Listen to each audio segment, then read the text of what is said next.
The views and opinions expressed by this program's hosts, guests, listeners, and viewers are solely the views and opinions of the original source who expresses them. They do not necessarily represent the views and opinions of TV5 Network Incorporated, its subsidiaries and affiliates, and their respective stockholders, directors, officers, and employees.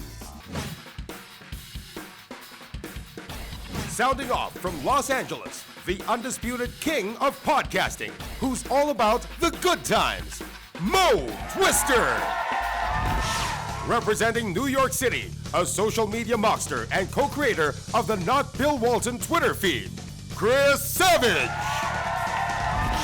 All the way from Sydney, Australia, a basketball media veteran and unapologetic cultural critic, Bradford Graham. Holding it down from Manila, a seasoned sportscaster with the studio skills to pay the bills, Jinno Rufino. This is Full Court Report.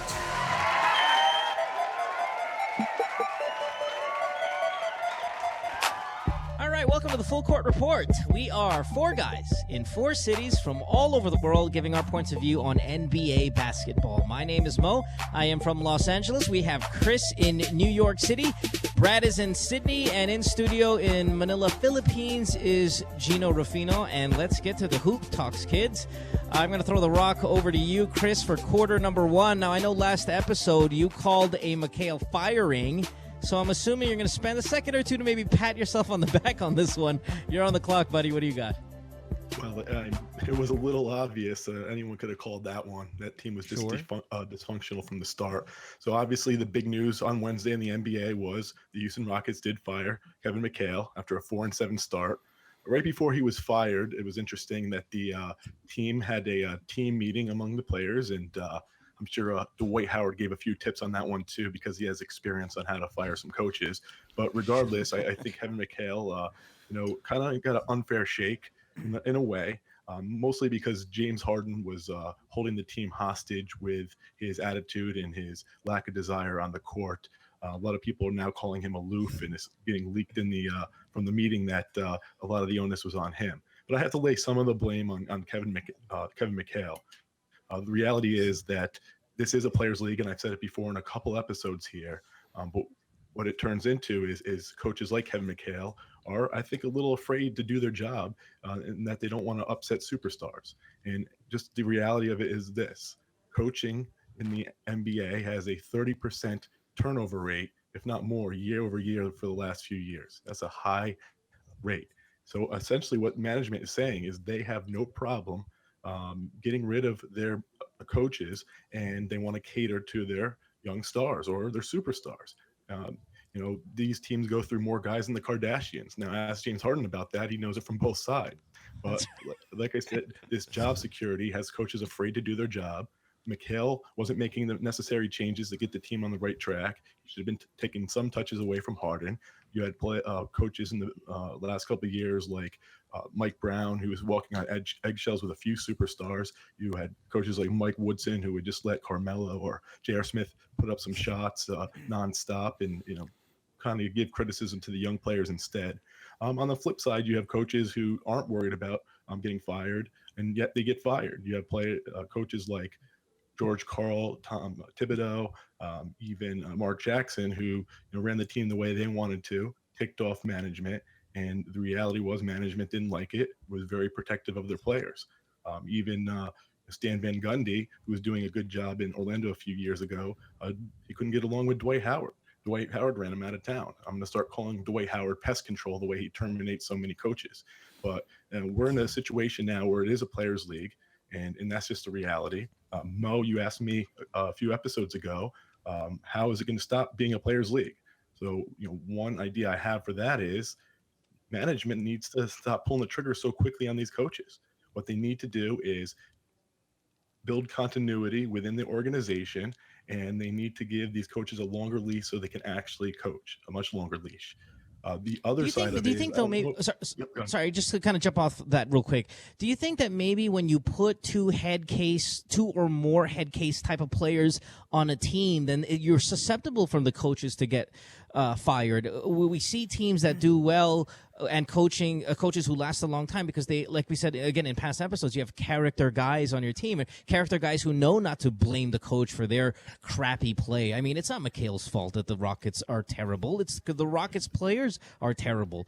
Do you think that maybe to keep, you said we were talking about what's the solution here is not to put teams together with guys who have these kinds of attitudes, your Hardens and your Howards. Sorry, Brad, I know you hate when I say things like that. But your Hardens and your Howards, you're asking for trouble. Yeah, but Mo, where are they going to find these guys? The reality is they have these young stars who are recruited at 13 years old. They're in the NBA by 19. No one's telling them no because of their star status. When they get to the NBA, if they don't get it their way, they act like little petulant childs, as sensitive as Kanye West. It's a ridiculous thing. You talk about teams that have character. Well, let's take a step back. Let's put a scenario in the late 90s with Greg Popovich. Say he didn't have character guys like Duncan and Robinson. Luckily, he did. But these players aren't going to listen to coaches who don't win rings. And to win that ring, you have to start out by having some character guys to push you to that level. So maybe Popovich's career takes a whole nother trajectory. Maybe Thibodeau could have been that guy if players listened to him and he had better character guys who could have had a long run like Popovich did. Popovich, in a lot of ways, was successful because he had those character guys. But there's not that many going around in the NBA. These players are very spoiled, and that's why it's a players' league. I don't see that changing where they recruit these young stars. Chris, are you sort of saying here that this is like a situation where like Tom Cruise picks his director and does script rewrites on the fly, and even though there is a producer and a director and everyone else assigned under different credits, it essentially is the star of the movie who's kind of determining exactly how this thing plays out?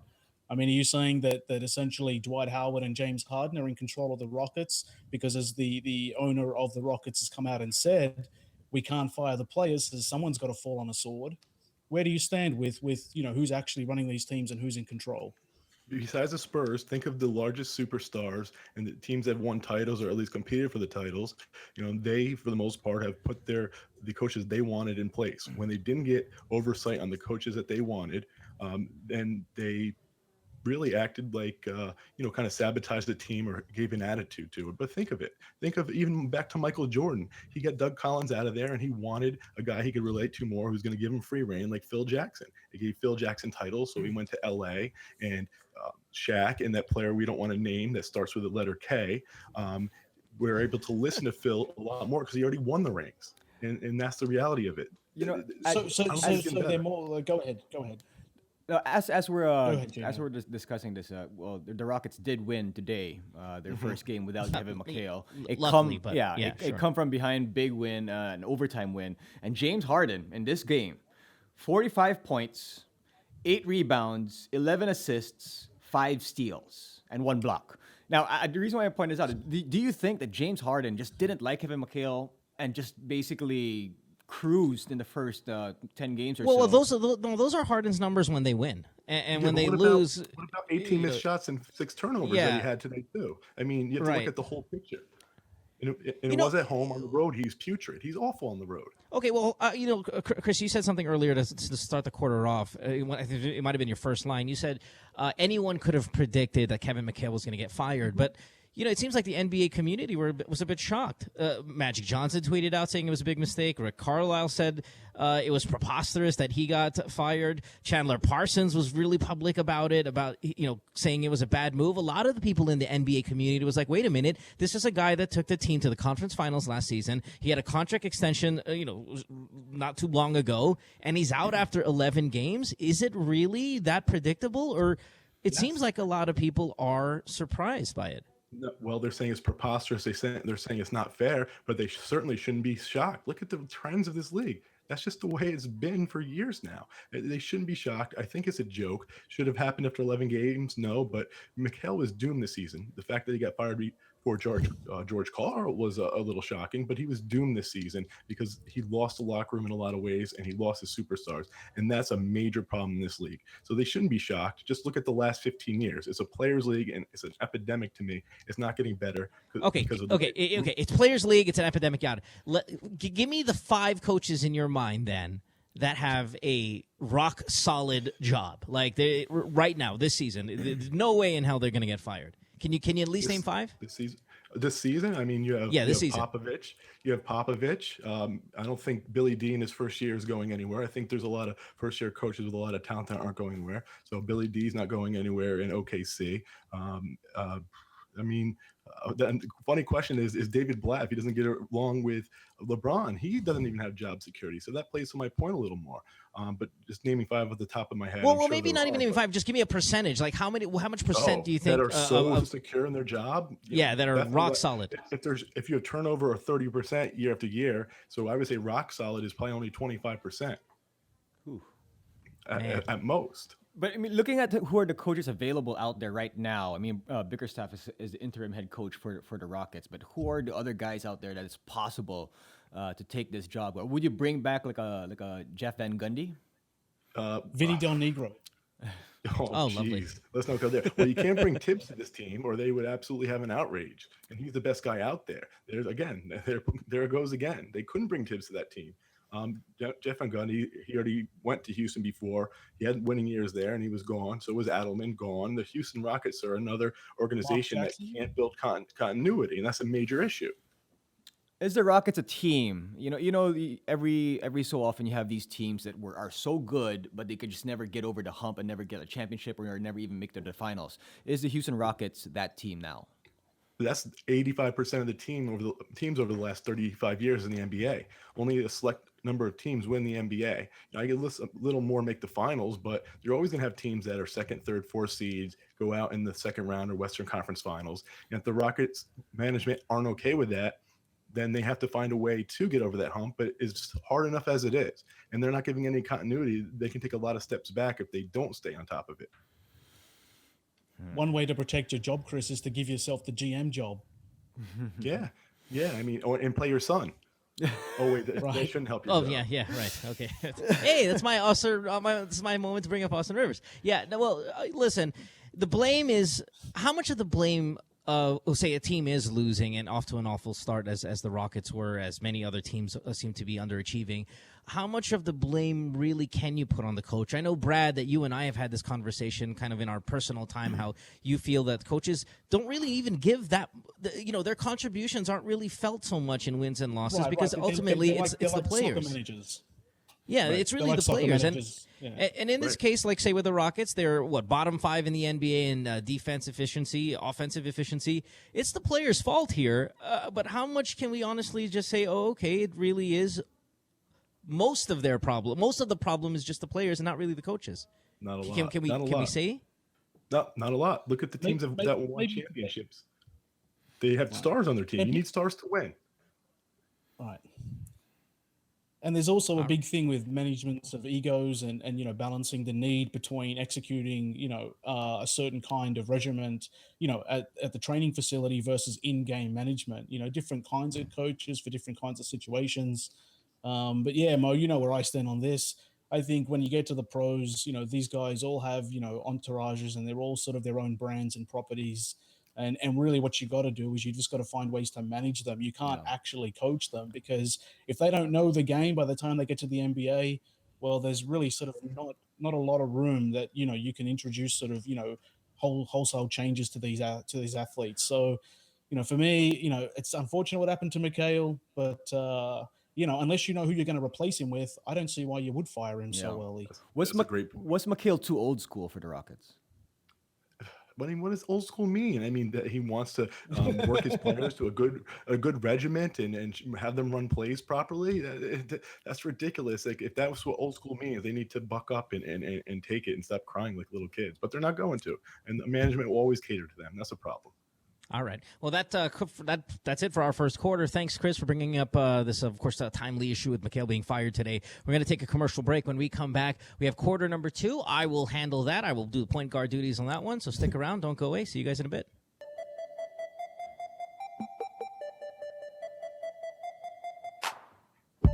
Back on the show here, you are listening to the Full Court Report. It is my turn to take quarter number 2.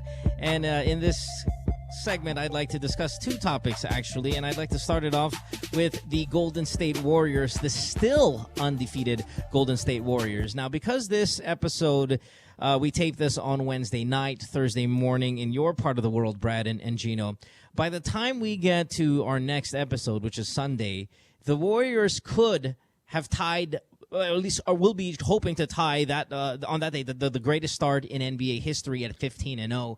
I think the 48 Capitals and the 93 Rockets are the ones who carry the 15-0 record. So what I wanted to ask you guys, let's have a little fun here, a little predictions. Do you think the Warriors are going to be 15-0 by the time we tape our next episode? Now, games that they have lined up, tomorrow they're going to play the Clippers in Los Angeles. Then the very next day, they fly back home to Oakland to play the Chicago Bulls. And then they fly on Sunday to Denver, where it has been scientifically proven that teams who go to Denver after kind of a lot of travel schedule, they end up struggling because of the thin air up there. You know, the studies show that it's true. So, do you think that the Warriors will be 15-0 by the time we tape our next episode? Now, if you don't think they're going to be undefeated, please tell me which game do you think they're going to lose? Thursday against the Clips, Friday against the Bulls, or Sunday against the Nuggets? That's my question for you guys. Will the Warriors be 15-0? Now, Chris, I know you've been rather critical. You said, well, they almost lost to the Nets the other day, and they haven't been looking great, and Klay sucks ass. So I want to go to you first. Sure. Where are we going to have them by Sunday? Well, first of all, with the Nuggets going to Denver, you said it's scientifically proven. Well, you can throw that out because Steph Curry's not human, so they're good there. But sure. I'm going to say the Clippers, we're going to have a statement game. Mm-hmm. Blake Griffin is going to be tremendous, otherworldly even, step up to the task, which the Clippers have problems doing. Show what he's all about. Clippers show what they're all about, and they will lose. The Clippers haven't beaten the Warriors in ages. More of a reason to smoke them. They're not going to have Chris Paul, and they're not going to have J.J. Redick. Their starting backcourt for tomorrow is Rivers and Crawford. Oh, I love Rivers, by the way. Is Blake Griffin an MVP candidate? Mm-hmm. Are they playing at home? Yes. Is it time for him to step up? Yes. They will beat the Warriors. Wow. How are they going to do it? Okay, all right, fine. Aside from just predictions, can you tell me how it's going to happen? Like, okay, yeah, so Blake's going to go nuts, as you said. What are they going to do to contain Steph? What is Austin going to do to contain Steph? So containing Steph is holding tomorrow. Steph to 30 points. Boom. That'll be good enough. Blake's going to go 37, 8 and 8, maybe 9 and 8. He's gonna get 8 assists because he can just make it happen that way. He's a great passer. So you're taking the first defeat of my Warriors tomorrow in Los Angeles. That is boom. I think they're gonna rough him up. I think they're gonna rough up Curry tomorrow. Which was what we were talking about last episode. That the way, like, it seems like the way to go now is to just try to be physically intimidate Steph if you can catch him because he's running around. All right, Jinno, since you're mouthing out, let me go ahead and ask you. 15 love Warriors by Sunday, or which game are they going to lose? It's very possible. I mean, they've started to look they've started to come back down to earth in the past couple of games. I mean, even the game against the Wolves, they didn't pull away until the very end. And then they, of course, still a win. Yeah, still We're a win. Talking wins here. And then the ugly win against the Brooklyn Nets. And then no Klay Thompson. No second best player on the team. And then I think what for me though, the Raptors win because the Raptors showed how you can sort of throw the Dubs out of some sort of rhythm. And then they sent him to the line a lot, and I think that's one thing that one of these teams. I don't think the Clippers can do it, but I think the back-to-back Clippers, and then the next day the Chicago Bulls. Wow, that's the one. That could be it. Bulls, that could be it. Wow. I mean, if they get past the Bulls, they should be able to clear Denver, the Lakers after Phoenix, and the Kings, the Jazz. I mean, and then it's going to continue. But I think you're right because okay, good point. Okay, so let me just kind of go back here. Clippers tomorrow, Bulls on Friday, Denver on Sunday. Then they play the Lakers to go ahead and break the record of best start of all time, 16-0, which they should of course easily manhandle the Lakers. Yeah. They just got to get there. So if you're saying, well, first of all, I need a definite answer. Will the Warriors be 15-0 by Sunday? I'm a little bit skeptical about this Bulls game, second night of a back-to-back, but I think yes, they will. 15-0 by Sunday. Love it. Brad, you sir. Yeah. I will just chime in and say that the only way that they're not 15-0 is if Gallinari dresses up as a hotel chef, and spikes, Curry's food for the night. Wow. His and curry. Somehow, right, spikes Curry's curry, and all of a sudden he gets food poisoning, and he can't play the game, and all of a sudden the whole team comes down with a bug, and the Nuggets, are able to somehow beat the second unit because they've got to be played extensively. But, minus something sort of extraordinary like that, man, I just don't see how any of these teams are going to contain them. The Warriors are riding hot. Draymond Green said that he knows that the target's on their back and obviously that each win's getting tougher. But, really, it's like, no Chris Paul. Sorry, man. But, I just don't see how they're going to be able to keep, Steph from getting what he wants.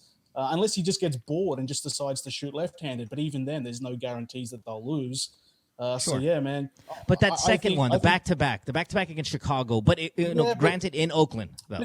But this is the thing. What exactly about the Bulls is to fear? I mean, the Bulls haven't presented themselves as a Titan team that you have to worry about. If the Cavs were coming to town, I would say that then there's a real chance they could drop. But I just don't see this Bulls team, as prepared as they might be, coming in and necessarily kicking the Dubs, in their own house. So, maybe in Chicago it's a possibility, but I think Denver's the trap game of the three of them.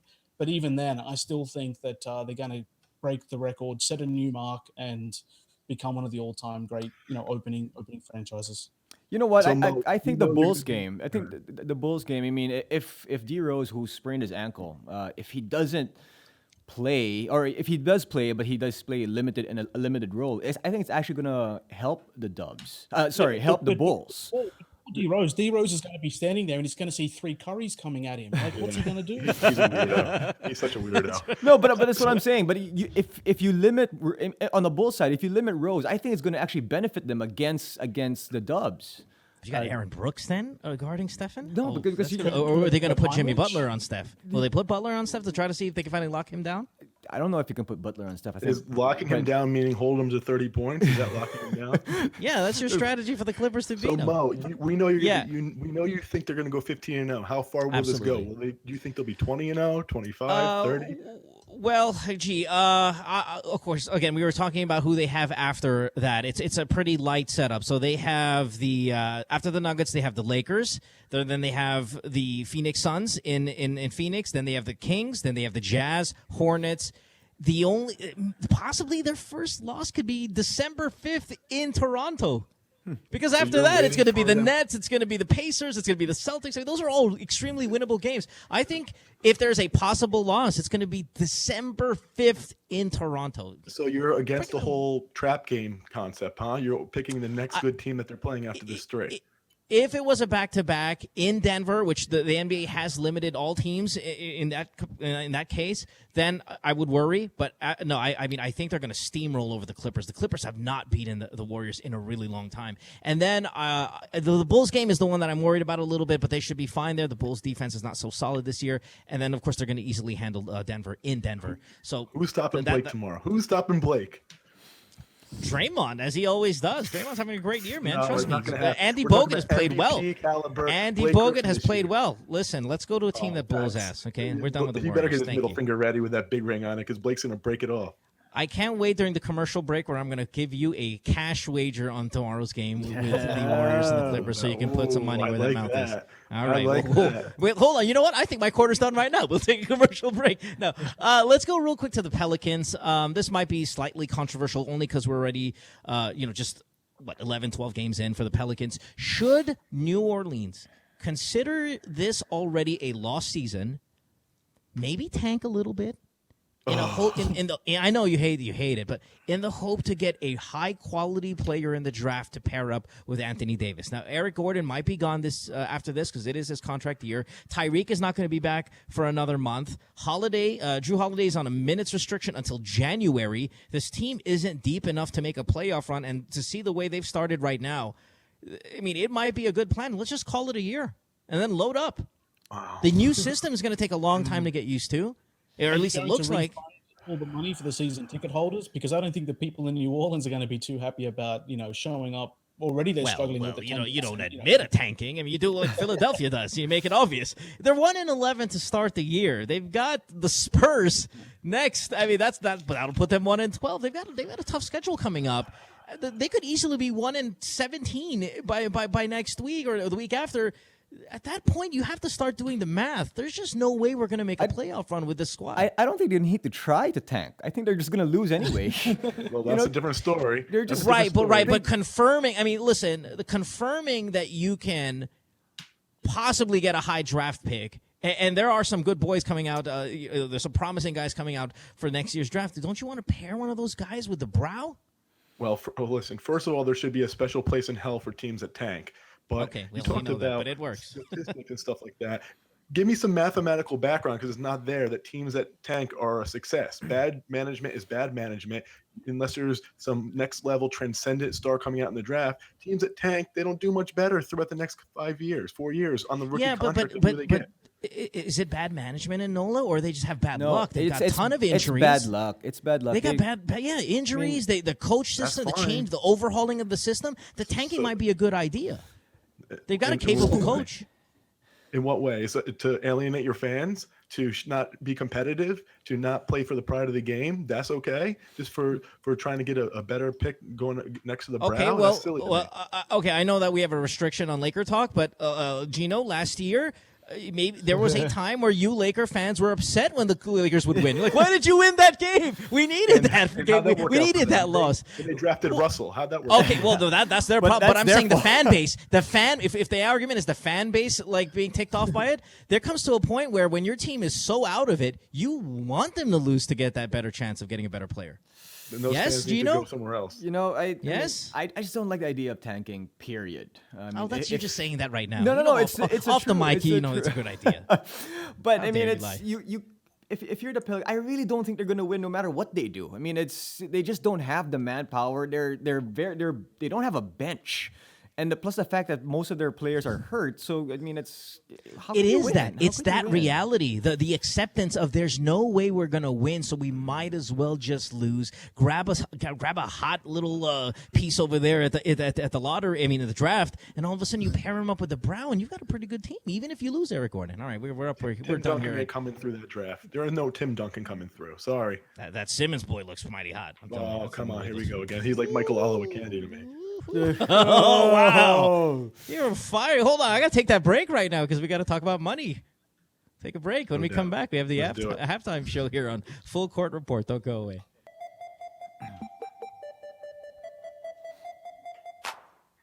Hey, welcome back to the Full Court Report on this Wednesday night in this part of the world, Thursday morning over there in Asia and Australia. We are doing the halftime show, so this is kind of our little casual conversation of whatever topic we came up with, and we'll let you know what it is in a little bit. But before we get to the halftime, guys, I'm really sick of this song that I'm playing. Can we go ahead and change that up by the next episode? We should. Right? I think I'm pretty sick of this one already. But here's something we're not sick of. We're going to be talking about who our childhood celebrity crushes were. And some of us might have 1, 2, 3, who knows? But we're going to go at it around the room here and figure out who they were. Let's start with you, Brad, in Australia. For our halftime show, who was your childhood celebrity crush? All right. Well, if you're the priest, then I'm in the confessional booth, and I've got to admit to who it was that I had a crush on. For the movies, I have to go with Kim Basinger in the first Batman film, 1989, when she showed up as Vicky Vale. Man, that changed the way I look at women. It really sort of set off something. I'm not going to say what it set off, but it definitely got my attention. Let's just put it that way. I'll be politically correct and say it caught my attention. So yeah, Kim Basinger, Vicky Vale. But then when it comes to like an enduring crush, man, Winnie Cooper. Oh, my answer! How dare you? I think that was my. Oh, here's the How dare you take my girl? That was everybody. That was everybody. Yes. I think each of us probably had that already. Had that answer. Let me say this. Through sheer coincidence, I ended up meeting somebody, and she ended up actually studying with the actress who played Winnie Cooper, and so now I'm like 2 degrees from Winnie Cooper, and at some point in my life, I will have dinner with that woman. She's a big math girl, right? She's like a mathematician or something like this. Yeah, she's like a genius. She's written books. Yeah. She's like, one of the smartest people alive. Man, can we retake this whole segment so I can go first and say Winnie Cooper? That was my answer. Come up with another one on the Stole fly, buddy. it from me. Jeez. All right, let's go to Jinno in Manila. What do you got, man? Who's your high school growing up? Growing up, I mean, Winnie Cooper definitely would have been the choice, I think. But I think a close second for me is Alyssa Milano from Who's the Boss. Oh, he stole mine! What's going on in here? I should have went first. What was Will coming to? I mean, seriously. And the thing is, I mean, she was a good-looking kid, and then she grew up to be this bombshell after. You know, she had a little bit of booby films that came out that I still have on my hard drive here. But she's hot. Yeah, Poison Ivy? Yeah. Poison Ivy? Poison Ivy. Yeah, she has a couple. That was fantastic. So I mean, that's Winnie Cooper probably one, and then 1A would be Alyssa Milano, Who's the Boss, all the way up to all of her latest stuff as well. Nice. Okay. Nice. Yeah. All right. Chris, how say you? I do have another one. That would be Tiffany Amber Thyssen. Man. Saved by the Bell. Good choice. Good so choice. Alyssa Milano would be number one, but Jinno jumped on that first. But sure. Yeah, Kelly Kapowski. Love that show. Love Kelly. Yeah, another little vixen. So can't go wrong with her. Do you ever have she ever made it to 90210? Right, she did. Yeah, she did. Now, did you ever have a hard? Did you have a hard time? Nice look. What was that? You ever have a hard time deciding between her and Jenny Garth though? I'm more into brunettes, so no. I'm more into brunettes. Yeah? I always have been. No, because when really. Tiffany got there, I was torn, man. Like, that's a good choice. She's not my number one girl, but when she got in there, I was like, oh man, which 90210 girl do I like more historically? Is it Jenny Garth or Tiffany Amber? But she's hotter. Tori Spelling? Yeah, because I like the little buck tooth on Kelly over there from 90210. What about the money from Tori Spelling? You could have got the money from Tori Spelling. That could have been the one. I saw Showgirls. Not impressed. Too tall for me. I'm a short fellow. All right, so my turn. Childhood crush. And this is the girl that I've probably spent the most amount of me time with. Oh, boy. Wow. Oh, boy. I see what you did there. I got you. I see that. Yeah, quality time with myself. Jennifer Connelly. Okay. Bam. Nice. Oh, good choice. Yes. Good choice. Good choice. I was introduced to my beloved Jennifer in 91 when she came out with this excellent film called Career Opportunities. Oh, that's a good movie with Frank Whaley. What a great movie. When she was on that little toy horse thing, you know? Yeah. Yeah. Oh, yes. And boy, did I rewind play a couple times on Mulholland Falls in 96. And then the one I really went to town with a lot of me time was Inventing the Abbotts, when she, you know, that scene when Joaquin Phoenix walks in. Sorry, what did you say? You were cut off a little bit. So glad you didn't say Requiem for a Dream. No, well, listen. I didn't bring it up for air. Right, because it was a little bit darker. But that was when we saw the full frontal nudity on her with all of that vegetation down there too and everything. So it was nice. That was I'm gonna go Jennifer Connelly. How about Phoebe Cates in Fast Times? Yeah, but you know, I think that's a little bit too old of a reference for me. But yeah, that's a good choice as well. Is Labyrinth? What about Jennifer Connelly in Labyrinth? Did you like her there, or was she just too young then? She was a little young. That was 86. Yeah, all right, Mo, can we rename the halftime the Danica McKellar hour or something to do with Winnie Cooper hour? That'll be our Winnie Coopers are going to be our major sponsor. The Winnie Cooper hour. And then we'll get it really sponsored by Mini Cooper, and then it'd be just fantastic, right? We'll really be making money out of that. Good, man. All right, we got to take a commercial break. When we come back, I don't want to leave this topic, but it's okay. When we come back, second half of the Full Court Report. Back after this. Don't go away.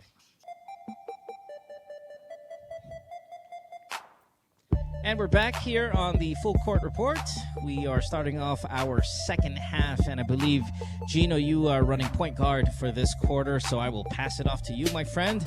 And please don't be boring, or else I'm going to be looking at photos of Winnie Cooper for the next 12 minutes on my Google Images. What do you got, brother?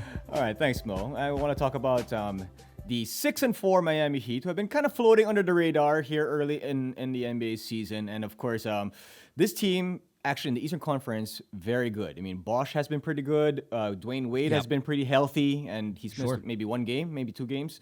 Dragic has kind of starting to figure out his role on the team. Winslow has looked very good early on in his NBA career. However, But the main reason why that the Heat are having some sort of success so far this early in the season is because of the team's most important player. And the team's most important player actually makes the 4th lowest salary on the team. This is his contract year, by the way. I'm talking, of course, about Hassan Whiteside. Let me read his stats really quickly here. 15 points per game, yes. 12 rebounds per game, 4.6 blocks per game. He had 10. He had 10 blocks yesterday in a loss against the Wolves. But he's 3rd in the league in rebounds, 2nd in field goal, and 1st in blocks at 4.6 blocks per game. Hassan Whiteside, who came out of nowhere. He played abroad for a few years, went to the D League, and then found himself with the Miami Heat. And in my opinion, he is the most important piece of the Miami Heat puzzle right now. He's the man. Well, he's definitely the sexiest of the group in terms of play, stats, and all of that. You're right, but you know what? Here's my worry about Whiteside. Is what we've been talking about over and over again. We said it earlier in the first quarter. Head case. I worry about him kind of off the court, or you said it's his contract year. I guess I think it's what you said. I didn't know that, but okay. So he's going to command a mega salary come next season, and with that, are we going to see the problems that Chris has been talking over and over again? Like this is not a character guy. You know what I think. I mean, this is where guys like Dwayne Wade. Maybe to a certain extent Chris Bosh, but more Dwayne Wade specifically, because I think if there's one person who can kind of somewhat guide these young guys in the league, with the Heat, I think it's definitely Wade. I mean, he's one of those character guys that you have that will be able to be a good influence on young players. And I think White, he's not that young anymore. He came into the league in what, 2010? Yeah, he's 27. Yeah. So I mean, he's been around, and I think the life experience that he's had playing in other parts of the world kind of helped him. And when he went back to the NBA and to the Heat specifically, he was already a man, and because of that, he's mature enough to be able to know that this is his shot. And know that is this man as good as Andre Drummond? Oh, maybe not yet. But I mean, all around numbers, he's way more efficient. He's more efficient, and he plays, I think, in my opinion, better on both ends of the floor. Drummond is really just more rebounds and points. But I mean, 4.6 blocks per game. Yeah. That's legit. So he obviously would you roll the dice on a max contract with a guy like that? I mean, I think that's where I want to take this conversation to, because I mean, what do you do if you're the Miami Heat? I mean, obviously he's gonna command max contract money the way he's playing right now, and I think if you're the Heat, I mean, I don't know if I would give him the max, but you look at those numbers and you might be blinded by it, because I mean, what other big guy in the league can produce these type of numbers for you? There's not that many. And he is a key part. I'm glad you said he's the most important guy, because he really is an X factor. And Mo, you mentioned that I keep on bringing up character guys, but there's a difference between a character guy and a guy with edge who gives your team that edge, and he's that guy. Now, he can't be a head case and start fights. That's always a issue. But I love underdog stories, and I just love the intensity he brings. The Heat need a player like that. So that is a great question of what they're going to do next year. This guy blocks more shots to the hole than birth control. He's so damn good down low. I mean, I'm going to be honest with you, they really have to consider a max contract if they can work that out, because they need a guy like this. They don't have that. They need that edge. This is the team that needs it. Put it this way: when they were rebuilding, when they knew that LeBron was gone, this guy wasn't even in the picture. He was a second half guy. Yeah, I think, he just fell into their laps, and then he's been such a revelation that they've gotten this. And everybody has said that centers are dinosaurs in the NBA, but he's kind of like that throwback center that gives you all the good center numbers. Right. And they don't necessarily have to run plays for him. Also, he's not like one of those guys like Boogie that he demands those touches. He doesn't really need to. He doesn't demand them. He just so happens to get them. He gets them from putbacks. He gets them from offensive rebounds, and he's not a great free throw shooter. But I mean, it's one of those things that the elite defense too is just the elite defense is. I mean, you don't get that anymore, and it's for me. I mean, he's better than Rudy Gobert. Is he more like Ben Wallace or more like Ron Artest? Is he more like, as long as you don't put another head case with him, he'll be fine?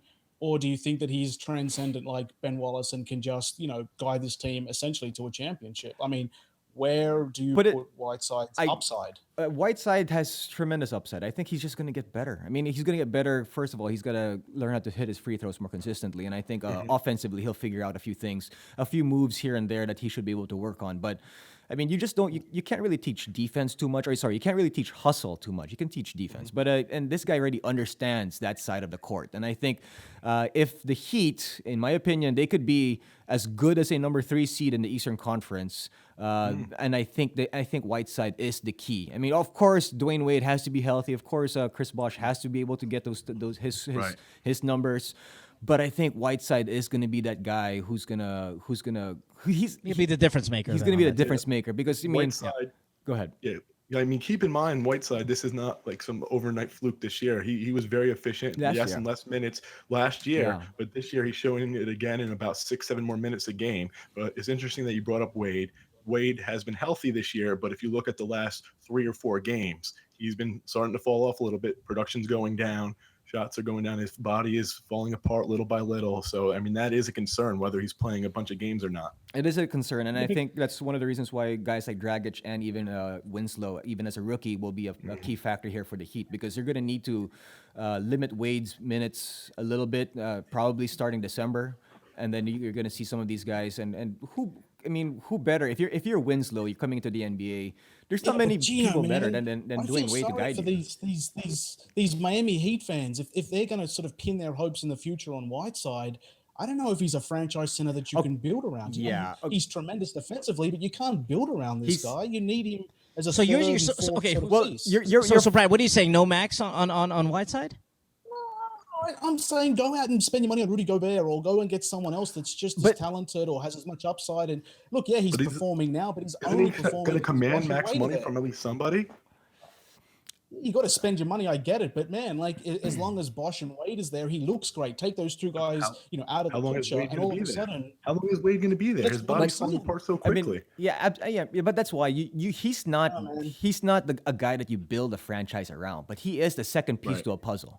So, but if you're spending max on him, you're saying to him and everyone else. But it's that's why. But that's just based on how market is dictated. Maybe that doesn't mean it's the best player on the team. That's what the market dictates. And to me, the way it's shaping up, someone's going to offer him that money. So why not the Heat to start building their team up without LeBron? Yeah, I mean, if the Heat don't get him with a max contract, somebody else will. Somebody else out there will. And it's going to be one of those teams that need a center, that needs a big to be able to compete in the NBA. Yeah, and I think that's part of the problem. It's all of this thing, though, that we only know him on the Heat. We kind of don't really have a sample size of, how good he performs in another sort of system. I mean, maybe it's, the Heat that's making him look this good, or, maybe Wade and Bosh are just, so lackadaisical defensively at times that, Whiteside's got to clean up their mess. I mean, I don't know if he is, Leon the professional who can come in and clean up anything, or if he, ends up just sort of being, this defensive center that's all about place and time. So for me, you know what? I say if someone's going to offer him the max, let him take the max, but let him do it somewhere else. I just don't know how Miami could possibly build their team or give this guy the max, given that, But Brad, you took the horn of Andre Drummond. You took the horn of Andre Drummond, who it looks to me he's at the right place at the right time with the Pistons spacing and the way he can just grab down all kinds of rebounds. Would he be able to do the same thing on a lot of other teams? Maybe not. So sometimes it is the right place at the right time to go out and get your money. And if it means staying with the Heat to do it, that's even better for the Heat, because he's proven he can do it with the Heat. Absolutely. I mean, but he's not like a Draymond Green, who I understand you would give mega bucks to, like the Warriors did. I mean, because that guy can facilitate the offense. We're talking about Whiteside, who's fine, an elite defensive player and gets his trash points every now and then. Is that a guy you're going to spend that much money on? I'm kind of a bit with Brad here. I'm not 100% sure yet. Yeah, he's a great player. He's going to be an all-star this season, but that's a lot of money for a person that that really doesn't facilitate. You're not going to facilitate the offense around.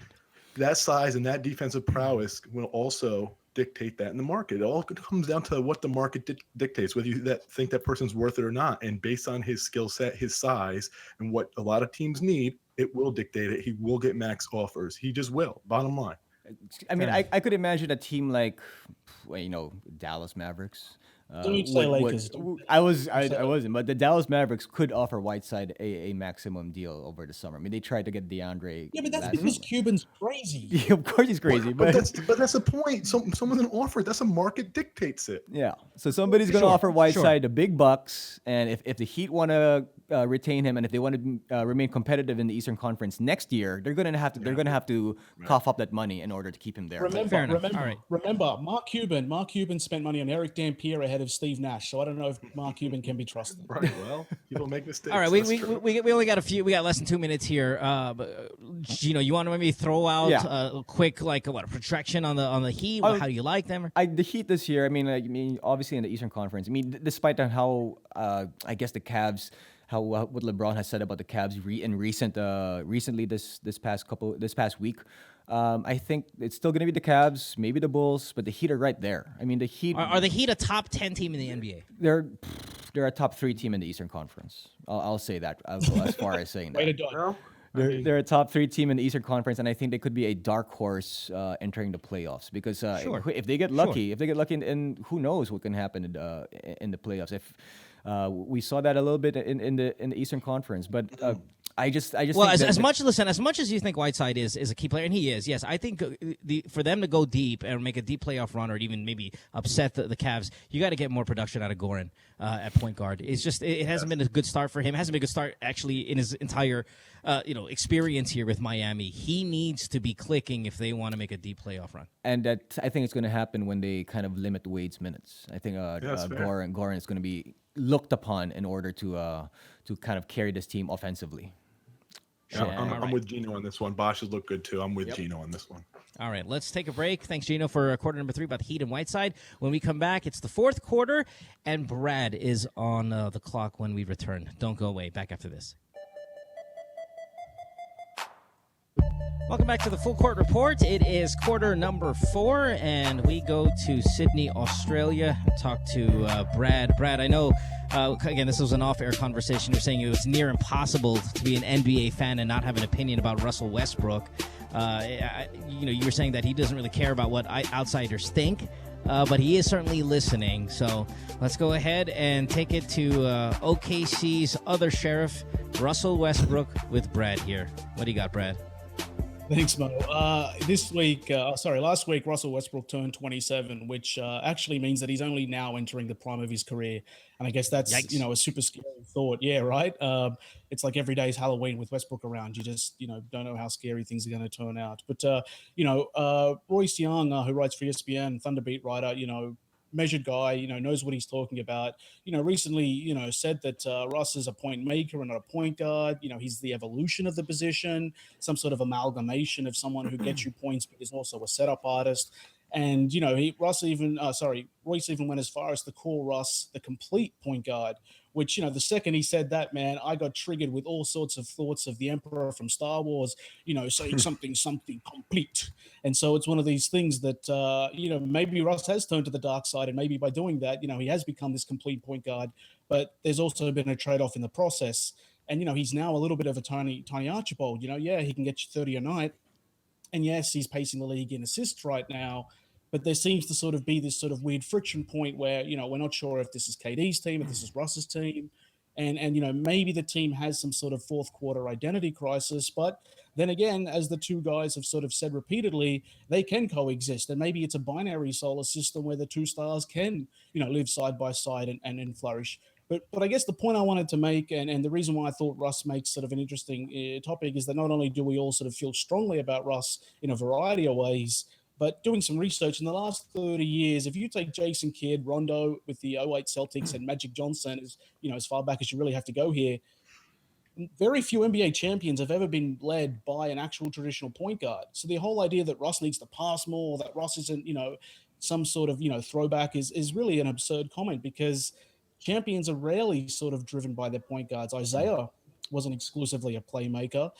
Tony Parker's never been a pass first guy. LeBron and Hakeem and, Michael Jordan in the 90s and all these guys, they never played with point guards. This whole idea that you need this traditional John Stockton style point guard is really been debunked year after year after year. So anybody who sort of, wants to go out there and I guess sort of, cry foul when Russ isn't sort of finding teammates, despite the fact that he's got, a very excellent sort of assist ratio to his passing, I think is a crazy sort of statement. And look, for me personally, anytime a guy steps onto the floor and he's got more competition and drive in him than Daniel Plainview did in There Will Be Blood, man, I want that guy on my team. Russ seems like he's got all fire and whether he's combative with the press or, whether he's out, worrying about the runway more than he is, dealing with things in the locker room, man, whatever. Like, I just think everything this guy does is good for the game. I like the fact that he seems like he's on a mission. He's like the Blues Brothers, man. Like, he's always on a mission, and I can't get enough Russ. I'm drinking up the Russ. But listen, we know you're a Russ guy. We know you're a Thunder guy, Brad. Whether you want to be labeled it or not, it's just the truth. And as you know, I'm a Steph guy. So you're telling me, would you be able to say that they're equal in upper echelon? Obviously, they're upper tier point guards, but look, my statement on the two of them combined is going to be that they're the single most electrifying and entertaining players in the NBA today. I think they're 1A, 1B. You can mix and match them however you see fit. But they're the two guys I think that sit at the top of the pyramid right now, not only in terms of what they're doing to their position, basically making their position irrelevant, but these are guys that I really think are out there and offering fans something valuable, offering the media something valuable. And man, it's one of those things that I really cannot wait to tune into the next Westbrook outing, because you really just never know what you're going to get from him, whether it's, him dressing like he's, Walt Frazier's stepson, or whether it's, one of those things where, he's out there and he's just doing things on the court that I don't think I've ever seen before, in the NBA. All right. Chris, I'm going to go to you because I know, Chris, you always have strong opinions about Russell as well, and I kind of want to hear yours about this. Sure. I used to get on Russ I used to get really frustrated for him taking away shooting opportunities at Kevin Durant. He's really grown on me. He's turned me, Russell Westbrook, to me. He's the most exciting player to watch in the NBA for me. He plays basketball like he's always on caps locks. That's how he plays. He works so hard. He's explosive. I'm going to be honest with you, Mo. We talked about before how we're ready to give LeBron's crown to Steph. Yeah. Let's see if Steph can even keep the point guard crown, because Russ is really creeping up on him. He's getting there. What he's doing is becoming transcendent, as Brad said, is redefining the position. Curry has a different kind of game. I understand that, but 1A and 1B is a great look at it right now. I think Russ can compete with him. Last year, he had a better PER. Right, but that's because Kevin Durant wasn't there last year. So that's why sometimes I think I look at Russell Westbrook's numbers, and they're eye-popping. But at the same time, you have to understand, his partner in crime isn't there, and we're seeing a lot of Russell Westbrook with the triple doubles recently because Kevin's not there. So when Kevin's not there, Russell's amazing. But Steph does all of these things in less minutes. With other stars on the team at all times, and 1 and 1A, I don't think so. I still think 1 and 2. I think Stephen is still the better point guard. Brad, you brought up some historical figures, some historical names like your Magics and your Isaiah and all that. I think Steph is in the conversation of equal with Magic Johnson, and I don't think Russell Westbrook is there yet. I don't think Russell Westbrook is there. Absolutely not. Well, okay. Yeah, no. Not in the conversation with Magic, but I mean, I think he's a notch. He's a few steps below Steph's got Magic. an MVP and he's got a chip. That's Steph's got an MVP and a championship. Now we're comparing to Magic Johnson? Well, come on. Listen, numbers, championships, MVP, team record. What are these MVPs? The greatest passer of all time. So wait, hold on. Still, hey. At the end of the year, when I know my Warriors are going to be winning 70-plus games at the end of the season, can you then at least give me that okay, wait a minute, Stephen Curry is in the same conversation as Magic Johnson? No, championships. He's not. That's silly. You're silly. How's it silly? Tell me. Well, because Magic can play all positions. On Steph and Westbrook or Steph and LeBron, don't drag Magic Johnson's high reputation in here. You're going to tarnish a legacy here. I didn't say Magic was better or Steph was better than Magic. I said they could be in the same conversation. I firmly believe. Don't. Let's leave that alone. So Steph and Westbrook, what does Westbrook have to do, Mo, to pass Steph? Or not pass him, get to his level, in your opinion? Championship, an MVP. Okay. Maybe break a couple records that Steph has. Win. You got to win. Okay. And this season, the Warriors are 10 times better than the Thunder so far. I love how this quarter turned into a Steph Curry quarter. Oh, I'm sorry. Yeah. I will retract. Sorry, Jinno. We have a few minutes. Let's go back to Muscle Westbrook here. But you know what? I mean, I love Steph Curry. I absolutely he's one of my favorite players. But I mean, I just love the way Russell Westbrook plays. I mean, he's so angry all the time, and it's awesome. I love the fact that he looks like he's pissed off every single time. Is. And he uses that as his energy in order to be able to do what he does on the court, and it's fantastic. And is it really Kevin Durant's team or Russell Westbrook's team? In my opinion, that's a great question. It might not be anymore. It's Russ. It's Russell's because I mean he has that attitude, he has that fire that KD doesn't. It will be confirmed next season. I mean, when we see where we'll find out where Kevin goes. If he stays, then I don't think it's still Russ's team. I think it's coexisting. They're both. That's the 1 and 1A. It's that this team is run by those two guys. It's definitely run by those two guys. But something that they have to do in order to fix this season or to get more wins this season is that they've just been going 1-1 pretty much most of the time that they're on the floor. It's like they just take turns. I mean, you have Serge Ibaka on that lineup. You have other guys there that can play, that can score for you. But these two guys just need to get them more involved. I know that Russ is averaging more than 10 assists a game, but it just seems to me that the other guys, they just can't stand there and watch. They don't. I think Serge Ibaka contributes best when both Kevin and Russ are there. I think he in fact struggles when there's an injury to one of the two big players. No, what I mean is that usually you just see Russ and KD just go 1-1. Then they take turns going 1-1 on the offensive end, and I think that has to kind of be limited a little bit. And they have to run plays for some of these other guys because they can put the ball in the basket. Well, let me just throw it to Brad real quick again, because Brad, you're the Thunder expert here. What do they need to do to win a championship like Steph? Well, I mean, health is obviously at the top of that list. If they can both stay healthy, I mean, I've said it before and I'll say it again. I don't think there's another tandem in this league that can run with these two guys when they're both healthy. And I really do think that the point about, Russ needs to get more people involved, I don't think that's an issue. Sometimes it's, Dion Waiters trying to sort of play for a contract or maybe it's, Enes Kanter forgetting to actually stop his man, even though, he's employed to actually grab rebounds and do a lot of interior work. The problem with the Thunder isn't necessarily that they don't have the capacity to win. It's that they still sort of seem to be figuring out how all the jigsaw puzzle pieces fit together. They're always sort of turning over talent. Reggie Jackson's not there. How are they going to fill that void?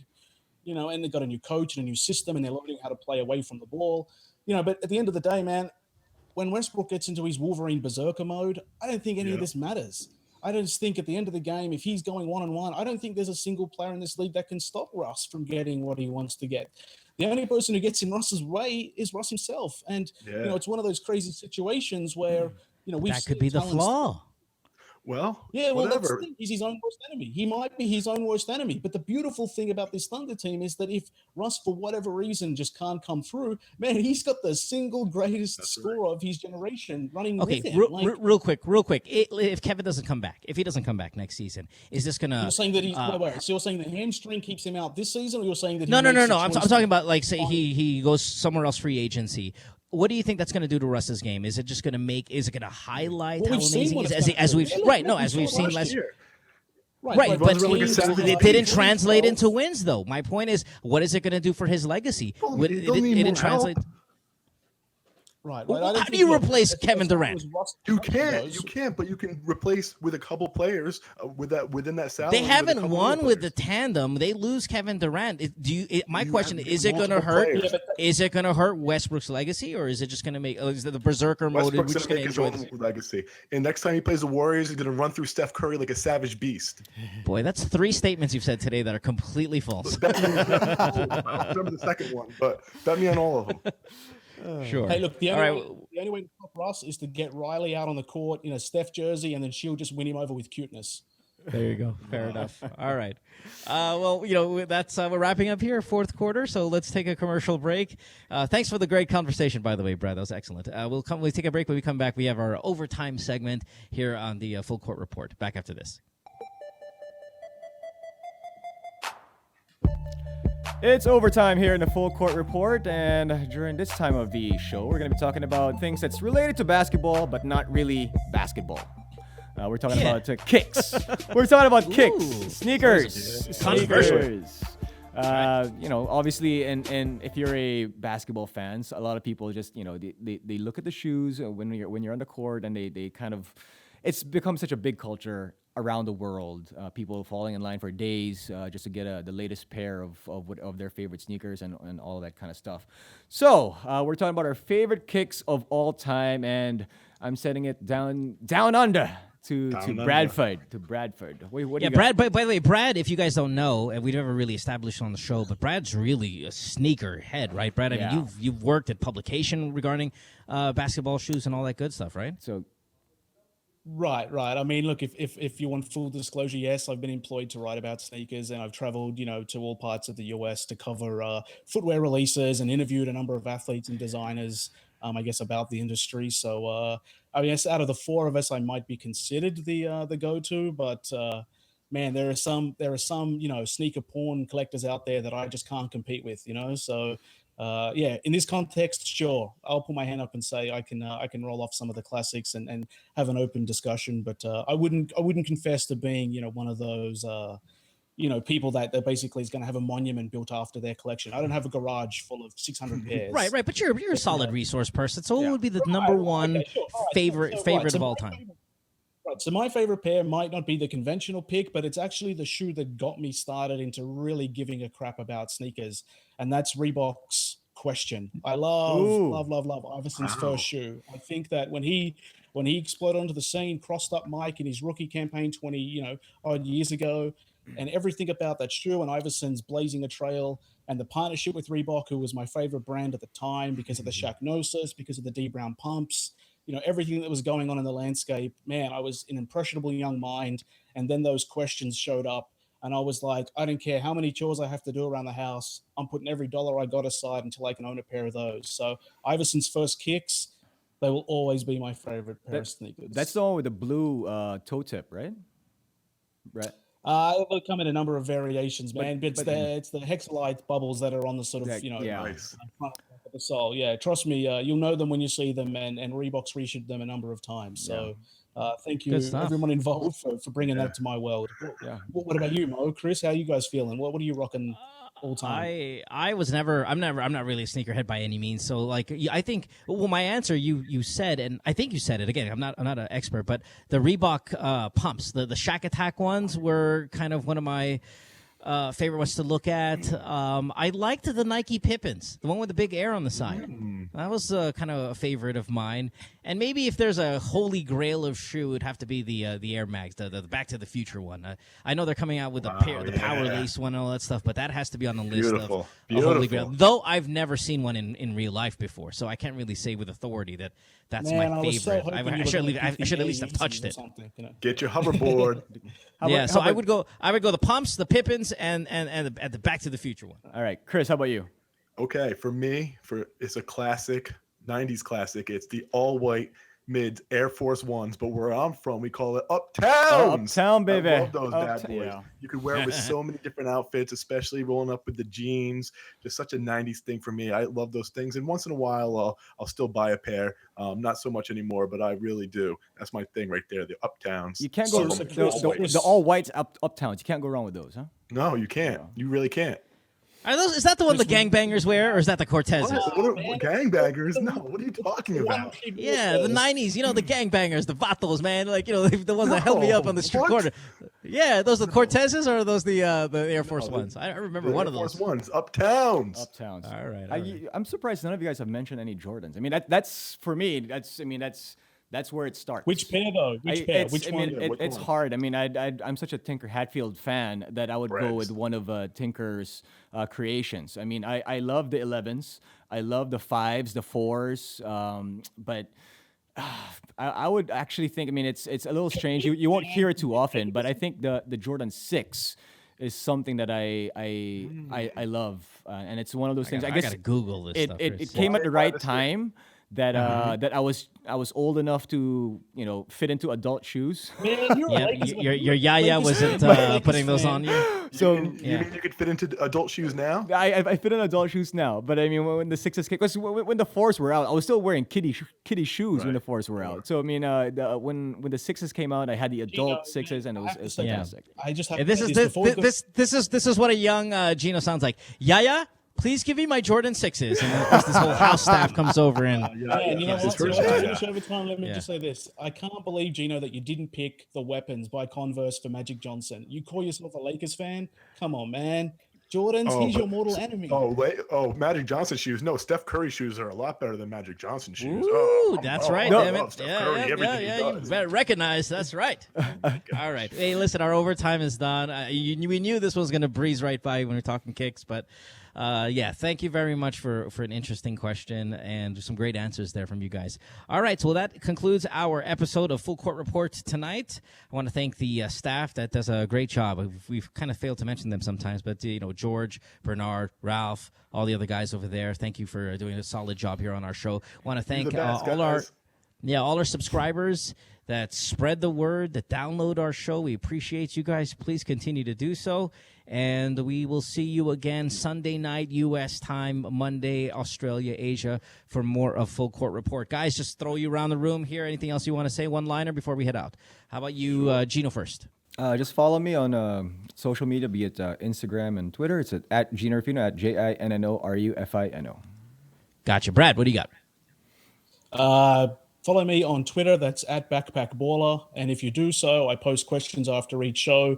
And you could go into the chance to win a copy of Live 16 with Westbrook on the cover. So, follow me on Twitter. Chance, if you live in Australia or New Zealand, to win a copy of the game. Hit me up, enter the question, and I'll let you know if you've won. Gotcha. Chris. Check me out at Not Bill Walton and watch me smack down James Harden for the next couple days. Boom! That's right. All right, guys. Thank you so much. We'll see you again in our next episode. Have a good night, everybody. And, take care.